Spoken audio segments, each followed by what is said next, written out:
ఏ కార్యక్రమం చేయాలన్న అధికారులకు ముచ్చెమటలు పడుతున్నాయి. శంకుస్థాపనలు, ప్రారంభోత్సవాలు ఉంటే అదనపు బలగాలు మోహరించాల్సిందే. కార్యక్రమం ముగిసే వరకు అధికారులు, పోలీసులు బిక్కుబిక్కుమంటూ గడపాల్సిందే. ఆ నియోజకవర్గం ఏంటి? పోలీసులకు ఎందుకంత టెన్షన్?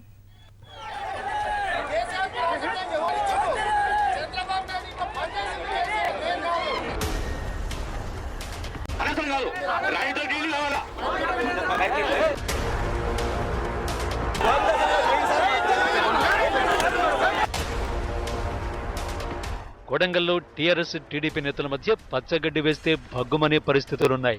ఇటీవల జరిగిన అధికారిక కార్యక్రమాల్లో మంత్రులు జూపల్లి, లక్ష్మారెడ్డిలతో రేవంత్ రెడ్డి వాగ్వాదానికి దిగారు. దీంతో రెండు పార్టీల మధ్య గొడవలు తారస్థాయికి చేరుకుంటున్నాయి.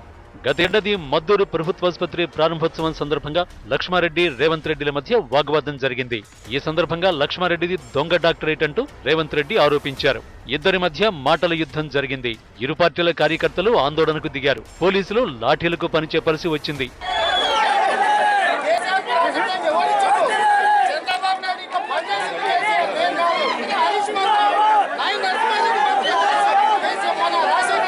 రెండు 2015లో కొడంగల్ మార్కెట్ గోదాం శంకుస్థాపనలో జూపల్లి, రేవంత్ రెడ్డిలు ఒకరినొకరు విమర్శించుకున్నారు. ఇరు పార్టీల కార్యకర్తలు దాడులు చేసుకున్నారు. కార్యకర్తలపై పోలీసులు లాఠీచార్జీ చేసి రేవంత్ను అజ్ఞాతంలోకి తీసుకువెళ్లారు పోలీసులు. ఈ నెల 9న జూపల్లి, రేవంత్ రెడ్డిల మధ్య మాటల యుద్ధం సాగింది. చంద్రబాబును జూపల్లి కృష్ణారావు దూషించడంతో ఆగ్రహించిన రేవంత్ మైక్ లాక్కున్నారు. ఇలా ఒకటా రెండా ప్రతి కార్యక్రమంలోనూ ఇదే తంతు.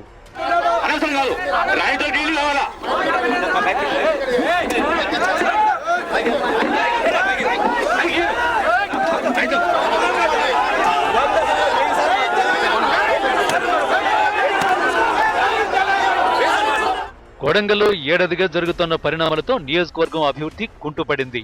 ఇరు పార్టీల నాయకుల ఆధిపత్య పోరుతో పరిస్థితులు ఉద్రిక్తంగా మారుతున్నాయి. ఎక్కడ ప్రారంభోత్సవాలు, శంకుస్థాపనలు చేసినా సిఆర్పీఎఫ్ బలగాలను మోహరించడం పరిపాటిగా మారింది.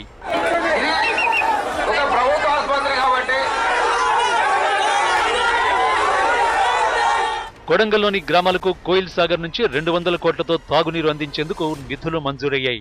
40 కోట్ల పనులు పూర్తి కాగా 2వ విడత పనులు నిలిచిపోయాయి.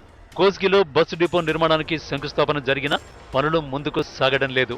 ప్రభుత్వ ఆఫీసులకు స్థలాల కేటాయింపులో జాప్యంతో సబ్ రిజిస్ట్రార్, అగ్నిమాపక, ఎక్సైజ్ ఆఫీసుల నిర్మాణానికి దాదాపు ₹1 కోటి వరకు నిధులు మంజూరైనా పనులు జరగటం లేదు. మద్దూరు, కోస్గి మండలాల్లో ఎస్టీ గురుకుల పాఠశాలల ఏర్పాటుకు సిద్ధంగా ఉన్నాయి. ఇలా జిల్లాలో ఇన్ని సమస్యలు ఉన్నా నేతలు మాత్రం కుమ్ములాటలతోనే కాలం గడిపేస్తున్నారని నియోజకవర్గ ప్రజలు ఆగ్రహం వ్యక్తం చేస్తున్నారు. నేతల మధ్య ఆధిపత్య పోరు ప్రజా సమస్యలను పక్కదారి పట్టిస్తోంది. ఇప్పటికైనా నేతలు తమ తీరు మార్చుకుని నియోజకవర్గ అభివృద్ధిపై దృష్టి సారించాలని కోరుతున్నారు.